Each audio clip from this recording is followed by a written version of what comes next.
पूरी सृष्टि में कोई एक भी शत्रु ना हो। जो तुमसे द्वेष करे उसको प्रणाम करो। यदि भगवत प्राप्ति के मार्ग में बढ़ रहे हो, जो तुमसे ना बोले उससे तुम कभी भी रूठो मत। सामने पड़े तो राधे राधे श्री हरिवंश। कभी ऐसा नहीं कि ये तो दुष्ट है मैं गाली देता, नहीं नहीं, हमारा प्रभु ही हमारे हृदय को मजबूत करने के लिए ऐसा स्वांग रच रहा है।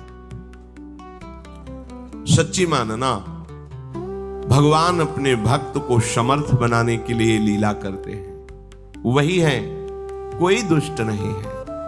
किसकी सामर्थ्य है कि प्रभु के पार्षद को गाली दे दे, प्रभु के पार्षद को पीट दे, प्रभु के पार्षद की अवहेलना कर दे। ये भगवान इसीलिए करवाते हैं कि तुम समर्थ बनो, द्वंद्वों को परास्त करो, ना कि द्वंद्वों से परास्त हो जाओ।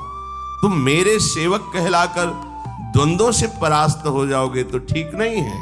ए भगवान का भक्त, जरा सी बात में देखो विकल हो नहीं। कोई भी भगवान का प्रेमी महात्मा ऐसा चरित्र नहीं पाया गया कि कभी किसी भी परिस्थिति में व्यथित हो गया है। नहीं, यम ही न व्यथ्यन्ते ते पुरुषम पुरुषर्षभ सम दुखा सुखाधीरम स्वमृतत्वाय कल्पते। जो सुख दुख में समान किसी भी परिस्थिति में हृदय व्यथित नहीं हुआ, हर समय राधा राधा राधा परम पद उसके चरणों में लौटता है। वही परम पद का अधिकारी। अजात शत्रवहा, तुम्हारा कोई एक भी शत्रु नहीं होना चाहिए, क्योंकि भगवान कहते संतों का एक भी शत्रु नहीं होता। अपना मन ही शत्रु है, कोई और बाहर शत्रु नहीं। जब तक आप अपने मन को प्रभु के चरणों में नहीं लगाते, तब तक ये जाल फैलाता रहता है। एक को मित्र बनाएगा, एक को शत्रु बना लेगा, एक में राग कर लेगा, एक में द्वेष कर लेगा और हमारे नए जन्म की व्यवस्था कर देगा। ये मन ही हमारा शत्रु है जब तक वश में नहीं होता। ये मन ही हमारी दुर्गति का कारण है जब तक ये प्रभु में नहीं लगता। प्रभु में लग जाए, वश में हो जाए तो इससे बड़ा कोई मित्र नहीं। मन ही श्री कृष्णाकार होकर भगवत साक्षात्कार करा देता है। अजात शत्रवा, कोई भी एक हमारे द्वेष का पात्र न हो। अद्वेष्टा सर्वभूतानाम, समस्त भूतों में द्वेष रहित, दोष बुद्धि रहित हमारे हृदय की स्थिति होनी चाहिए, क्योंकि संतों की ऐसी होती है। शांताहा, किसी भी परिस्थिति में कोई तुम्हें अशांत न कर पावे। ना अंदर की वृत्ति, ना बाहर का व्यक्ति। ऐसी शांति तभी मिलेगी जब चित्त प्रियाजू के चरणों के चिंतन में होगा, उनके नाम के चिंतन में होगा, क्योंकि भगवत प्रेमी महात्मा शांत रहते हैं। शांताहा साधवा साधुभूषण, ऐसे जो सरल स्वभाव के संत जन होते हैं वो मुझ में सुदृढ़ प्रेम वाले होते हैं। मयि अनन्येन भावेन भक्तिम कुर्वन्ति ये दृढ़ाम, मत कृते त्यक्त कर्माणस त्यक्त स्वजन बांधवाः। वो मेरे में अनन्य भक्ति करते हैं। कौन? जो तितिक्षवः कारुणिकाः सुहृदा सर्वदेहिनां अजात शत्रवः शांताः साधवः साधुभूषणाः।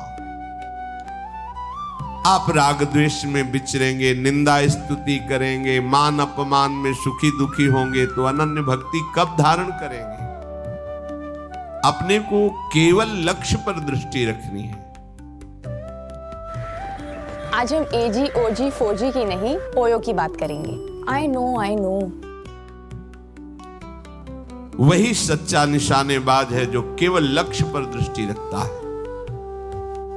द्रोणाचार्य जी ने कौरवों पांडवों को धनुर्विद्या की शिक्षा दी। परीक्षा के लिए एक वृक्ष में चिड़िया टांगी और कहा इसकी आंख पर निशाना लगाना है।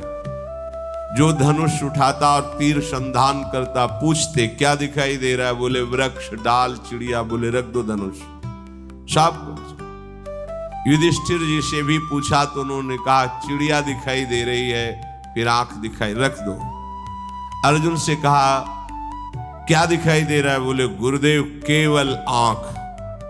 बोले वेद दे, बस लक्ष्य दिखाई देना चाहिए तो कुछ भी आपको, कोई भी आपको, कहीं भी आपको परास्त नहीं कर सकता।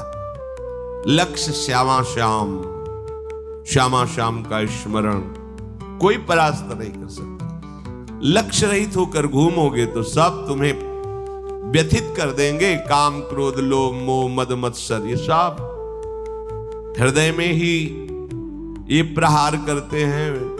बाहर का प्रहार तो कोई भी सह सकता है, लेकिन हृदय के प्रहार को बड़े बड़े वीर नहीं सह पाते। साधक हृदय के प्रहार को सहता है, इसलिए उससे बड़ा कोई वीर नहीं होता। सबसे बड़ा सुभट साधु होता है जो काम क्रोध आदि के वार को हंसते हुए सहकर भगवान की तरफ बढ़ता है। जो विश्व में विश्व विजेता धनुर्विद्या के प्रकांड ज्ञानी, युद्ध क्षेत्र में सदैव विजय प्राप्त करने वाले रहे, वो भी घुटने टेक दिए काम क्रोध के आगे। लेकिन साधु अहंकार रहित होकर पूरे जीवन इनसे युद्ध करता हुआ आगे बढ़ जाता है। इसीलिए सा जयति जयति जग उच्चरे, पूरा संसार ब्रह्मा जी तक उसे नमस्कार करते हैं। ये विजय तभी हो सकती जब लक्ष्य चिंतन में रहे। श्यामा श्याम मयि अनन्येन भावेन भक्तिम कुर्वन्ति दृढ़ाम।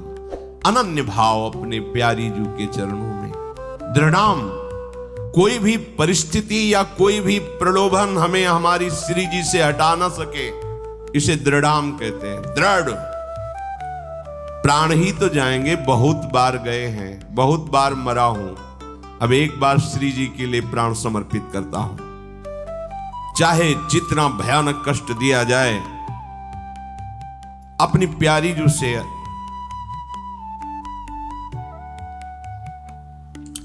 एक क्षण के लिए भी वृत्ति नहीं हटा सकता। और चाहे जितना प्रलोभन दिया जाए, यश कीर्ति सम्मान प्रतिष्ठा जय जयकार, एक क्षण के लिए भी प्यारी जू से चित्तवृत्ति नहीं हटे, इसे कहते दृढ़ाम। भारी से भारी अनुकूलता और भारी से भारी प्रतिकूलता जब अपने इष्ट के चिंतन को न रोक पावे तो उसे कहते अनन्य भक्त। अनन्य भक्त बहुत बड़ी दुर्लभ स्थिति है, इससे बढ़कर कोई पद नहीं है, कोई स्थिति नहीं है। और ये वृंदावन नित्य विहार रस, ये रसिक अनन्यों का है। ये रसिक अनन्यों के नरेश श्री हिताचार्य, श्री स्वामी हरिदास जी, ये सब सहचरियां प्रकट हुई हैं इस रस को प्रदान करने के लिए। ये तो अनन्यता से ही आता है रस। मत कृति त्यक्त कर्माणस त्यक्त स्वजन बांधवाहा, दो भाव इसके। मेरे लिए सारे सांसारिक कार्य छोड़कर केवल भजन, ये निवृत्ति मार्ग परक विरक्त भाव। और जो भी कर्म कर रहे हैं वो प्रभु को समर्पित करना, ये गृहस्थ प्रवृत्ति मार्ग परक, दोनों को ये करना होगा। मत कृते त्यक्त कर्माणस, मेरे लिए सारे कर्म समर्पित करना, ये गृहस्थ। और मेरे लिए सारे संसार के कर्म छोड़कर एकमात्र केवल प्रियालाल संबंधी चेष्टाएं, यह है विरक्त। नींद खुलने से लेकर सुषुप्ति गाढ़ नींद तक, चेतना से लेकर मृत्यु तक प्रियालाल के सिवा कोई कार्य नहीं करना। अपने शरीर के पोषण का भी कार्य नहीं करना। हमारे शरीर का भरण पोषण प्रियालाल से होगा। हमें जगने से लेकर सोने तक, जीने से लेकर मरने तक केवल प्रियालाल के ही संबंध के कार्य करने, अन्यथा नहीं।